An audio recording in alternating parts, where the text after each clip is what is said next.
Hello guys, this is Vaish. So we are doing the second episode of UPSC 2017. Hope you have watched all the previous episodes right from 2019 and MCQ from 11 to 20. We'll do it here. Okay, so as I told, comparatively 2017 was a very easy paper. So if you have done the 18 and 19 already videos, then this will be more interesting and you will be like able to solve even before I tell you the answer. Okay, and please subscribe to this channel because we are trying to do a lot of effort for you so that we can grow together. You have to subscribe. Okay, and newcomers to this channel, just WhatsApp me. We will take up your guidance from there. Okay, like based on where you are, we will give you the links of videos. All are free videos, so please come and WhatsApp me. So we'll see question number 11. Which of the following statements are correct regarding the Monetary Policy Committee? So this is a very basic thing. That time it was like new body. That's why it was asked. It's very easy, okay, because we are supposed to study this Monetary Policy Committee. Even we have taught it and it's covered in our test series. So it decides the RBI's benchmark interest rate. Okay, so that is the purpose it was done, because earlier RBI governor had a veto power and it was like considered impartial. Okay, or like his own, like what to say, one person kind of powerful method. So the Monetary Policy Committee was formed where three people from the bank and three people from the government will be there, and then there will be like 4 years term. So it's a very smooth now. So it is like it's not about the veto. Okay, so it will be having the say of everyone, and so it is more reliable. So that is true interest rate, and then it is a 12-member body. So as I told, numbers every time it comes, it is wrong, and here also it is wrong. It is a 6-member body with the RBI governor as the chairman. So that is the next statement again. It is not Union Finance Minister. It is the RBI governor who is the chief. So this is also wrong. 2 is wrong. 3 is wrong. So the answer will be 1 only. Okay. So that time this was a very easy question. Students were also happy that this question came because everybody predicted it. Okay. So as I told, the 6 members are there, and this is like the present people who are there. Chairman is the governor of RBI. Then the deputy governor. Like in one bank, 3 or 4 deputy governor will be there in the Reserve Bank. So one of them it is ex officio member, and another any officer of the Reserve Bank of India, then one professor, then one director, then one this thing. Okay, these are all I think nominated by the government. So try to read it. If UPSC want to ask it again, like because it's now more than 5 years, they can again ask the same body. So it's very straightforward. Every test series will have it. My test series already have a detailed question about this.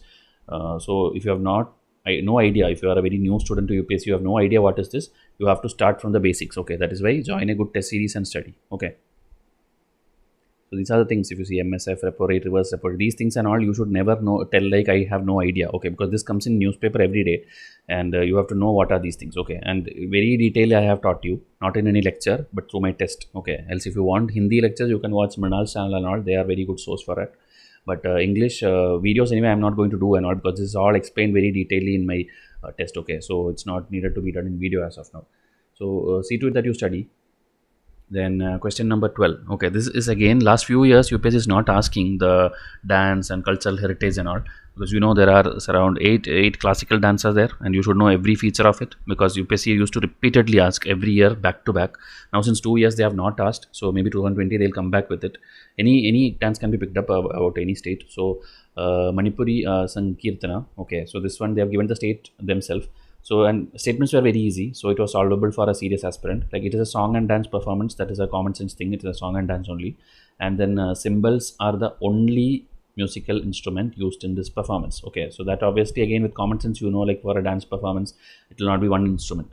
Then it is performed to narrate the life of deeds of Lord Krishna. So this was tough unless you studied it, because anyway at that time everything was like Rama or Krishna only, and in Manipuri side it was this Vaishnava sect and all these things, which was in a huge number. So it is actually Krishna. Okay, so it's actually second one is false. If you will meet second one, these two will go, and 1 and 3 will be the answer for it. So this has to be studied. This is I think also the UNESCO thing, intangible cultural heritage, which we have in India. Around 13 items are listed in the UNESCO site. That also you should know. Latest one is yoga and Kumbh Mela, and here these things are mentioned. Whatever they asked: Vaishnava people, song and dance, Krishna, and drummers are also there. Not only this symbols. Okay, and visible manifestation of God. So this is a basic paragraph from UNESCO website which I took. But more than this, in the CCRT website you will get, or from a good test series you will get. Okay, in my art and culture with the diagram, I think I have explained almost all the dances. Okay, in detail. So please see to it that you study this. It's very important, even though relevance is reducing. Now this is a direct spectrum question which anybody should solve. If you don't solve this, that means your preparation was very weak. Okay, you know, three types of systems are there, which I taught in many lectures. This is one of the chapter where we told the peasant movements, I think chapter number 17 or 18. So these three methods are there, and about everything question has come here itself. It is there, Thomas Munro and Reed. Okay, Thomas Munro and Reed, and that is answer 2 and 3. Okay, so it's a straightforward question which you have to by heart and then recall in the exam hall. But I have taught you like a story, so I hope you remember. Lord Cornwallis is a little more older in timeline, if you remember, because these Riot Valley was around 1820, and Cornwallis time is around this 1790s, 30-40 years back. He was part of some war and all. Even when the time of, I think, Tipu Sultan time and all, he was popular. So these personalities, John Shore, then Holt Mackenzie, all these people have been asked. Okay, every keyword which you see here has been asked once or twice in prelims. So that is why I have made all these things. So at least history questions, I want every student who watching my video to answer them when it comes in prelims. Okay, because I don't think there is even one question which was not solvable from my materials. Now question number 14. In the context of solving pollution problems, what is the advantage, disadvantage of bioremediation technique? So this again we have taught you exactly, that is what is asked also. It is a technique for cleaning up pollution by enhancing the same biodegradation process that occurs in the nature. Okay, so like in nature already, you know, microorganisms are doing it. So what is this bioremediation? So it is correct only. It is a technique which is used, and this is the definition which we gave here. It is the use of naturally occurring or deliberately introduced microorganism, okay, to clean up a polluted site. So that is the definition. Then any contaminant with heavy metals such as cadmium and lead can be readily and completely treated by bioremediation. So this is one extreme thing. You know, obviously whatever method you use, nothing can be completely treated. Okay, and here again bioremediation is not a very fast process and all, so it cannot be readily. Also, it is like a very slow process. So that is actually false. Then genetic engineering can be used to create these microorganisms. Okay, so that also obviously, you know, nowadays for everything, even for treatment, for any kind of thing, they are using genetic engineering, and they are creating the microorganism and then placing it in those places. Okay, this is actually true. So answer is 1 and 3 only. So this way, that's why 2017 statements looks very simple to you, the statement language. Okay, but 1918 was a little different. I took even more time to explain to you also. So see to it that you understand. Okay, so not like you see 2019-18 paper and think like UPSC has been always like this. It's not like that. Till 2017 it was very easier. Okay. So these are easy options, and so you could have solved. And there are many other terms. Maybe next year they'll ask any of these. Okay, bioventing, biosparging, bioaugmentation. There's again revision chart which will be given to all my students. So if you are my student, you don't have to worry about any of these things. Okay, you can directly solve it by hearting. Now this is a little difficult question. Trade Dispute Act of 1929 provided for. Okay.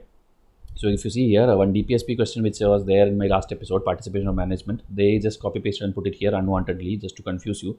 This is one of our DPSP which was introduced in 46th Amendment. But here you have to tell about this Trade Dispute Act of 1929. Okay, so one, I think Whitley Commission was there. So that commission we have already taught you in Spectrum. Then arbitrary powers to management, intervention of British court in the event of trade dispute. These two are wrong. The answer is actually a system of tribunals and a ban on strike. Okay, so actually, you know, when you learned conspiracy, so there was Meerut conspiracy, there was a lot of things where trade unions, everything was participating. So this is related to that time to ban the strikes and to set up a tribunal system, a court system. That is why this act was there. Okay, that is why we have taught you in a story format. So you should relate that and solve this question. This is the thing, court of inquiry and prohibited strikes or lockout. This is the general idea, and more details are there in my test series. But you should know this. Okay, and I will show you one commission chart also, which YCI students will get. These are all the things which has a chance of being asked. Okay, this is not only Spectrum. I have made it by researching from various textbooks, so it will be very useful. So if you see here 1929, Whitley Commission was there. Okay, I think spelling is wrong, but the Whitley Commission. Okay, industrial labor. If you see, this was the thing related to that act. Okay, and if you see 1927 Butler, this will again come. This is already asked by UPSC in the same year. Simon Commission is asked. Lee Commission is asked.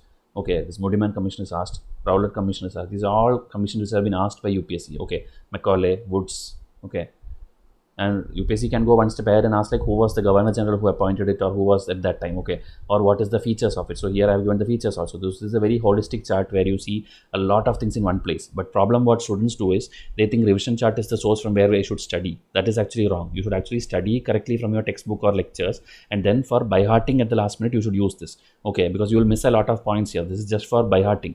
You cannot get all the features of every act and every commission through this single color image. Okay, this is just done for your visual appeal. Okay, so that because visual things retain more in your mind, that's why we make these things. This is our own idea. It's an original YCIS idea. We don't make mind maps and other things which others do. We have been doing this since 2 years, and students are loving this thing. Okay, there are many students who have cleared prelims because of these materials, this revision chart alone. So local self-government can be best explained in an exercise as an exercise in. Okay, so this again a very basic direct definition of what is local self-government. Okay, you know the panchayat system, the municipality system. Okay, so federalism is not that. Federalism is between center and state in India. Okay, so this is not it. Then administrative delegation. Delegation means simply you assigning your work to someone else. That is not what happens in our panchayat. And direct democracy, if you take Gram Sabha alone, you can take it as direct democracy. Okay, you should know what is direct democracy. It is not like India's. India is having an indirect democracy. Okay, where people will be electing someone and then they will become the MP, and through them you will rule the country. Okay, so it's an indirect one. But Gram Sabha, it is direct. People themselves will do the panchayat and then they themselves will decide things. There it is direct. But here it's local self-government as a whole. So it's not about only the Gram Sabha. So you cannot choose that answer. The best possible answer here is democratic decentralization. Okay, so this is the keyword which even the, I think the Balwant commission or one commission I'll show you. See, this is one more revision chart. So every question if you see was solvable from my revision charts. Okay, so this one if you see the shortcut to learn this is BAGS. Okay, BAGS. Okay, so this is why I tell you to watch my videos, because when you study from Arihant book and all, you will just study the answer by heart, democratic decentralization, but I will teach you more things. Okay, so please see all the series completely. So here if you see, he was the first one to suggest democratic decentralization. Okay, so if you have studied this, what you see on screen, you could have got 2 marks. Okay, even if you had a confusion, you would at least believe this chart and you will go and write the answer. And here more commissions are there if you see this below. Okay, so everything I have put it in one screen. So try to by heart this, and this will be more relevant when one more question comes. Okay, one I think it's there in 2016. We'll see. Now consider the following statement. With reference to the Constitution of India, the directive principles of state policy constitute limitations upon. Okay, directive principle. The name itself tells directives. It is just a directive or a guideline given to the Constitution or given to the Parliament or government to implement something later by proper law. Okay, so it doesn't put any limitations, because DPSCP tells something, you cannot stop someone from doing something unless it is enforced. So it doesn't put limitations on legislative or executive function, and both are wrong. Okay, so limitations upon neither one nor two, that is the answer. But many coaching institutes were arguing the other way, so that is why now, because answer key and all is out, please believe this one. Okay, this is the one official answer key is telling. Okay, so it's the basics about fundamental rights and DPSP. If it was fundamental right, it could have put some limitations, but DPSPs are just guidelines or obligations. Okay, it's mentioned like positive obligations in your textbooks. Digital single market strategy. So like this, some kind of keyword is picked up every year by UPSC and asked like what is it related to, which international body it is related to. Okay, so this one, that time if you remember 2017 and all, lot of time EU was in the news, and this also answers EU only, European Union. So this is there in their official website also, 2016 news item it is. It is part of their big program called Digital Agenda for Europe 2020. It's an initiative of Europe 2020 proposed strategy. So this is their website, Digital Single Market. If you see here, the URL, that it is a technology that works for people, a fair and competitive digital economy, an open, democratic and sustainable digital society, Europe as a global digital player. So they had a vision. So it is based on the 2016 article that UPSC have asked it. Okay, but if you see 2017 exam, it is asked 2016 article. So it is at least 15 months old current affair. Okay, so that is why when students ask me like which current affair I should do, I am telling you please do it for safety at least 24 months of current affair. Okay, because there are questions coming from them. Now this is a question which you cannot solve unless you know where this beach is or this place is, else it's not very popular. Okay, so at one of the place in India, if you stand on the seashore and watch the sea, you will find that the seawater recedes from the shoreline a few kilometers and comes back. So that's what tide is happening, low tide, high tide, it's going back and then coming. So it happens twice a day, and you can actually walk on the sea floor when the water recedes. So that means it's like a long time when you will have that water gone, like recedes. So that unique phenomenon is seen where. So this also last year when this exam got over, many coaching institutes were telling Bhavnagar, like there are video clips and proof for that and all, but it's all wrong. Okay, your answer is actually this one, and this is actually a UPSC repeated keyword. Okay, the earlier also this was there, I think 2011. That time the question was different, but that time you were supposed to study. That's why I tell always study the wrong options. Okay, like now you have to study what is Bhavnagar, where is this one, Bhimunni Pattanam and Nagapattanam. These things and all you have to study where it is. Okay, So if you see here, this is one question which I posted also in community tab. This is one of the older questions, 2011 question of UPSC. If you see, so here they are asking a very other story, like two rivers are coming, they're merging, then they're like falling into the Bay of Bengal, and they are like wildlife is there. So which is the answer? So there the first option was this one, okay, but there that was a wrong answer, and answer was Bhitarkanika. But here the this thing, here the answer is the wrong option of this one, okay. So that is why you should research when something comes. Same like that here again in Wikipedia, it is again mentioned the same line. It's also mentioned in their tourism page, and these are the wrong options here. Bhavnagar is in Gujarat. This is in Tamil Nadu. This is in Visakhapatnam. Please by heart this. If a question comes, I don't want you to make a mistake. Okay. And if you see, this is a Orissa tourism website. In that they have mentioned about that again. Receipts up to 5 km and all, but I'm not expecting you to study this. Like nobody can go to every state and study these things, but because it is asked, it becomes important for you. It is asked 2 times. Okay, this place. Now Benami Act, today's last question, is again a very easy question if you were preparing that time, because it was in news. Okay, and options were also very easy options.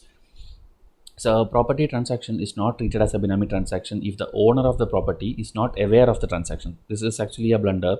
You cannot tell, because people have like taking places in their relatives' names, friends' name, and also just because that is the reason, it cannot be taken as an excuse. Okay, and it was a clause which was added actually by the amendment which happened in 2016. Okay, this is the 1988 Act, and in 2016 it was amended. So it tells that this is not an excuse. Okay, this is wrong. And properties held Benami are liable for confiscation by the government. Okay, that is true only. It can be confiscated. That is what is happening now. Then the Act provides for 3 authorities for investigation, but does not provide any appellate. So that is actually a blunder, because Indian government, whenever they are doing something in the last few years, they have an appellate mechanism for sure. Okay, you can take an appeal after these many days. So if you see here, 1 and 3 is wrong, and answer is 2 only. So like that, options were kind of okay, and that is why you could have attempted it. So this is the bill in 2015. In the PRS, you can see like this, when it was introduced in Lok Sabha, Rajya Sabha, and all, it will go like this. Okay, like how it goes. So this, it's in an old screenshot, that is why it is still a bill, but in a future one you will see it is passed as an act. So if you see here, it amends, and this owner is not aware, this is not allowed now, that's also added, that's also considered a Benami transaction only. Okay, and other things is, I think I already explained to you. Appellate, I will show you. This is the appellate tribunal clause. Okay, let's say many clauses are there. I don't want you to study all these now, because now this is an old one.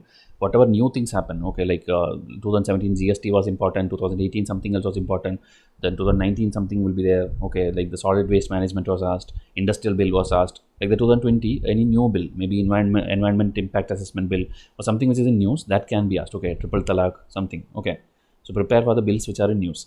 So 2020 students, if you are preparing and you are thinking like this subject or that subject is weak, please see to it that you get that subject alone at least and practice. Okay, because practicing MCQs alone will help you reach the cutoff now at this last minute. Don't take new books and new notes and all. That will be a burden to you, and you will get frustrated, or you will get tensed. So please see to it that you study more and more elimination technique and MCQ solving skill.